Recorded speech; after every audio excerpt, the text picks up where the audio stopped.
We're going to take a look at a real thick boy today. That thing is just like screaming.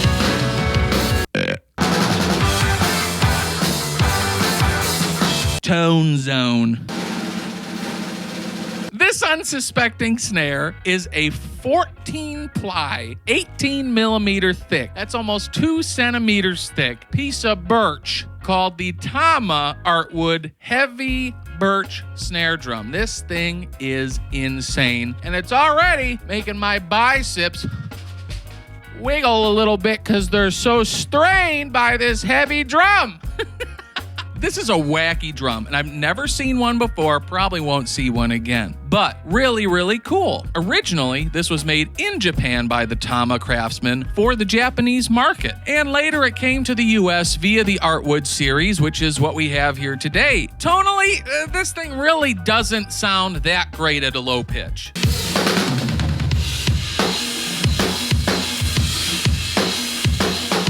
But then if you crank it up to like a medium or even a high tuning, it becomes suddenly a whole different instrument.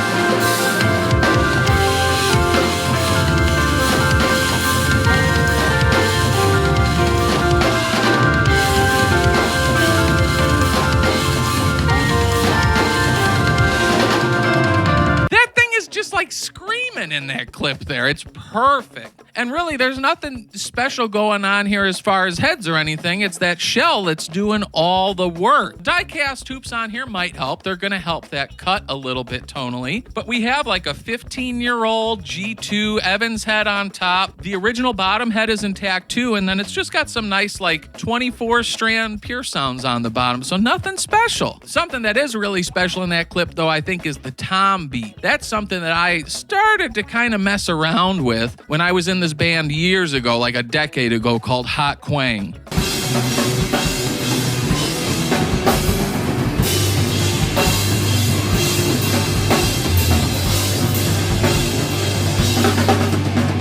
So you can kind of see my mind turning with that beat there. Over 10 years, it evolved into what you just saw there with the Tama. It's kind of a fun beat, but let's get back to the drum here. This heavy birch thing, even though it really sings well without dampening at a higher pitch, you can get some nice tones at a low pitch too. You just have to find the right dampening tool. One of my favorite dampening tools is the Roots EQ ring. This thing is so cool. Now, when I was growing up, the only rings that we had to sort of dampen drums were these like cheap plastic things that would go at the edge of the drum and they'd just sit there, but they'd kind of move, and then as they touched the rim, you'd kind of hear this like click, click, click, click. It almost sounded like a foosball table or something. And what's great about these Roots EQ is they are wrapped in cloth, so you're never going to have that problem. The cloth is nice and heavy, and there's a metal ring on the outside that sits really nice and snug on that drum, and it doesn't pop up as often as those plastic ones would. Nor does it bend and make the product useless like the plastic ones would. If you bent those things at all, you just had to go and buy a new plastic one. This metal ring, it's really not going anywhere. I've never had a problem with them. So this on the snare drum, tune that snare drum down low, and you'll get something like this.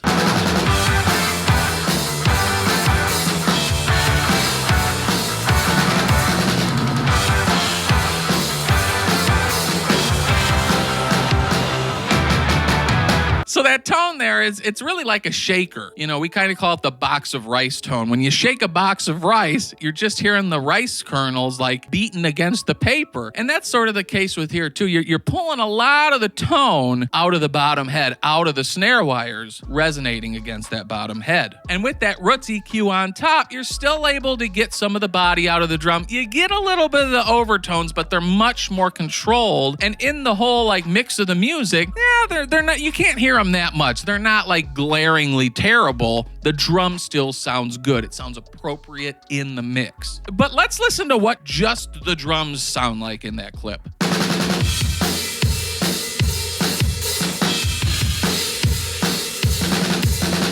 So you hear a little bit of those overtones, you know, after you hit the drum, it has this sort of whap type of sound afterwards, but it's much more bearable than without the EQ ring on top. And part of the magic in getting this tone to work in the music is leaning on not the snare mics, but rather I'm leaning on the room mic. The room mic is so far back that the body, the mid kind of sonic frequencies that I'm missing from the snare drum, I can pull that out of the microphone that's way the heck back in my basement. So, you kind of have to lean on, not only do you have to hit the drum right, I'm not hitting the rim when I'm doing most of those hits because that brings out more overtones. And then I lean on the production side of things. I say the more of the close mics on the top head that I bring in, the more of those wham type tones I'm going to have, the more of the overtones I'm going to have. So by leaning on the room mic, which is much further away, so it's not going to hear as much of those tones, if I lean on that mic, it's going to sound way better in the mix of the music. And the music itself, when you have that music in there, the music covers up even more of those overtones. So it's like all of these things come together so that even though you have an imperfect drum tone, something with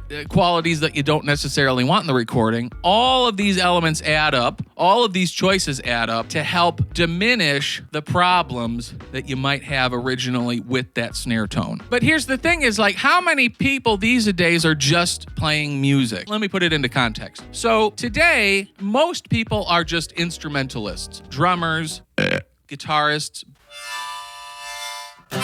bagpipeists.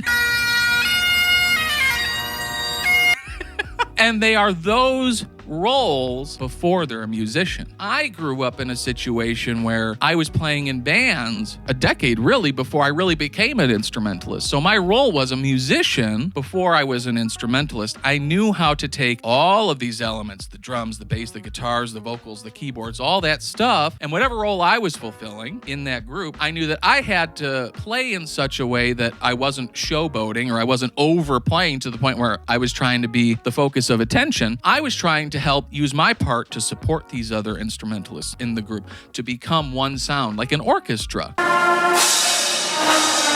Today, now I'm more of an instrumentalist. I tend to have more fun learning gospel chops and that sort of thing and using that in music as a drummer. And so it's more important to me now than it used to be what drums sound like when the music is gone. So a drum like this might be problematic if you needed it at a low pitch and wide open. To me, it's much more helpful to have a snare drum that never has those problems, that always sounds more perfect when it's just the drums without any music there. So just some food for thought. If you're going to be a musician, you can get away with having imperfect sounds. If you're going to be just an instrumentalist, you have to be a little bit more picky about the tones that you're getting. And let me tell you, I could be picky with this drum and still get a good tone. So I really took some time to try to tune it at a nice medium pitch. And this is what that sounds like.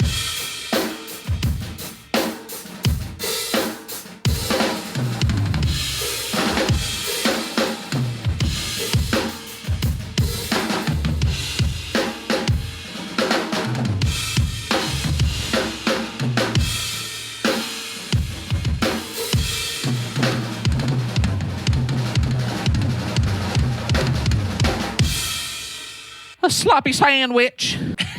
Now, like I said, I love learning all these gospel chops and these crazy fast drumming things, but I'm an old fart, you know what I mean? But I'm trying. I'm really trying. So I can't play like the kids do, but I'm trying my best, and I tried there, and I think I came up with something not only tonally, but performance-wise that sounds pretty cool. And all with this little Birch boy here. Fun snare drum. It's a little niche. It's not as much of a universal drum. You can't get every tone in the world out of it, but super fun drum to play once you get it into the tone zone. Speaking of tone zone, today my drum set here, we got the Yamaha Tone Zone Recording Custom. Love these things. 22, 12, 13, 16 toms. Turkish Cymbals, which is the brand that was nice enough to borrow us this snare drum today to do the video with. 15-inch Millennium hats, 20-inch Metacrash, 22-inch Millennium Ride, and a 24-inch prototype super thin dry doodly bop. Great stuff here. I hope you enjoyed the video. Listen, if you got this far, I appreciate you sticking around. I hope you got something out of this. If you can leave me a comment, subscribe if you're not subscribed, and text this video to someone who you think might get a kick out of it, it'd mean the world. All right, we'll catch you next time, guys. Bye.